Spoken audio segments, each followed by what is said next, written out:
салом бинандагони хабартиҷӣ. Москав мизбони ҷаласаи 7-умин комиссияи байни ҳукуматии ҳамкории иқтисодӣ Тоҷикистону Русия шуд.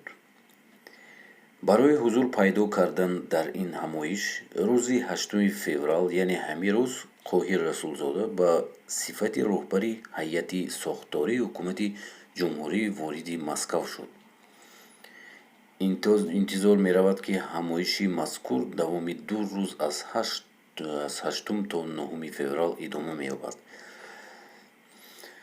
рушди иқтисодии Федератсияи Русия ҳайати ин кишварро муовини сарвазир Алексей Аверчук ва ҷониби Тоҷикистонро сарвазир Қоҳир Расулзода роҳбарӣ мекунанд.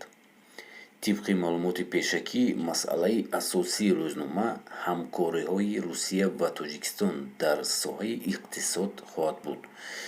илова бар ин, ҷонибҳо масъалаҳое чун барқарор шудани парвозҳо, мунтазам ҷалби муташаккилонаи муҳоҷиратии меҳнатӣ ва инчунин бозгашти донишҷӯён Тоҷикистонро ба донишгоҳи хориҷ баррасӣ мекунанд.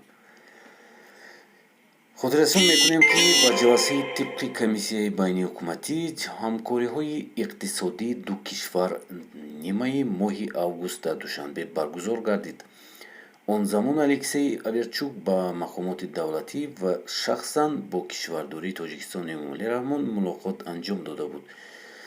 вале дар ҳоли ҳозир имрӯз масъалае ки баррасӣ мекунанд, ин границаи дар кушодашавии граница дар муҳоҷирати меҳнатӣ бояд дар давоми 2 моҳ бояд ҳал шавад ва иншоалло мекушоянд границаро. ҳама меоянд донишҷӯён ва муҳоҷирати меҳнатӣ омада корашонро давом медиҳанд, яъне кушода мешавад сарҳадҳо. чӣ хеле ки пештар буд, ҳамин хел кушода мешавад. аммо дар ин ҷо як чизе ҳаст, ки инҳо ваксинаро ҳоло тамом накарданд.